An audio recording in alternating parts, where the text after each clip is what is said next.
भगवान ने दुनिया बनाई थी, जीव को धरती पर भेजा था, क्या संदेश दिया?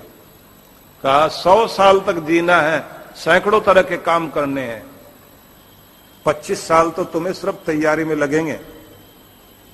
जिंदगी कैसे जीनी है उसके लिए 25 साल व्यतीत करने हैं, और 25 साल जीवन का अंतिम भाग होगा जिस समय तुम वापसी की तैयारी कर रहे हो। 50 साल जीवन के होंगे जो संघर्षों के होंगे। तो छोटे से जीव ने धरती पर जाने से पहले भगवान से पूछ लिया कि प्रभु मैं जा रहा हूं धरती पर, मेरी देख रेख करने वाला कोई होगा धरती पर? कौन संभालेगा मुझे? किनकी गोद में रहूंगा? कौन रक्षा करेंगे? भगवान ने कहा 2 फरिश्ते तुम्हारी रक्षा करेंगे जो तुम्हें सुलाएंगे, जगाएंगे। बोले मुझे कोई इलाज की जरूरत पड़े कौन ध्यान रखेगा? चौकीदारी की जरूरत पड़े कौन ध्यान रखेगा? भगवान ने कहा 2 फरिश्ते तुम्हारे लिए दूंगा जो तुम्हारे लिए चौकीदारी का काम करेंगे। बोले मुझे जमीन जायदाद, खाना पीना, कपड़ा गहना ये सब की जरूरत पड़े तो कोई साहूकार भी दो। बोले 2 फरिश्ते साहूकार के रूप में देंगे जो तुम्हारे लिए जमीन जायदाद भी देंगे, मकान भी देंगे, गहने भी देंगे, ऐसे साहूकार भी 2 देंगे। तो फिर इसने कहा कि कोई मुझे शिक्षा दे, पढ़ाए, जानकारी दे। भगवान ने कहा उसके लिए भी 2 फरिश्ते देंगे जो पूरी व्यवस्था करेंगे।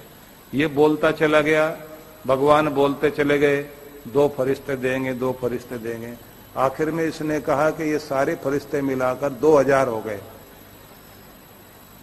तो 2000 अगर मेरे अकेले के लिए होंगे तो दुनिया में तो भीड़ लग जाएगी। भगवान ने कहा ये 2000 नहीं, ये होंगे 2 ही। एक का नाम मां होगा, एक का नाम बाप होगा, ये दोनों ही तुम्हारे लिए पूरा ध्यान रखेंगे। 2000 के बराबर 2 ही चौकीदारी भी करेंगे, पढ़ाएंगे भी, लिखाएंगे भी, साहूकारी करते करते। ध्यान रख लेना, भगवान ने कह दिया तेरे शौक पूरे होंगे माँ बाप के जमाने में, और गुजारा करेगा अपने जमाने में। जब तो कमाएगा ना तब तो तेरी गुजर बसर ही होगी, और पूरी जिंदगी याद करेगा शौक तो माँ बाप के जमाने में पूरे हुए थे, उसके बाद तो शौक पूरे हुए ही नहीं। क्या हिम्मत रखते हैं माँ बाप, अपने बच्चों के सारे शौक पूरे कराते हैं। तो जब इसने कहा कि 2000 लोग चाहिए एक अकेले के लिए, भगवान ने कहा 2000 के बराबर 2 ही लोग होंगे। तो इसने कहा फिर मैं उनका कर्जा कैसे चुकाऊंगा? जो मेरे लिए इतना करेंगे उनका कर्जा कैसे चुकाऊंगा?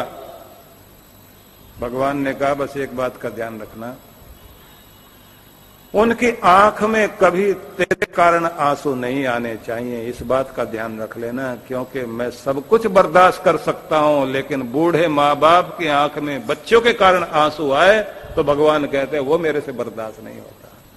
उनको रोता हुआ देखकर मुझे अच्छा नहीं लगता।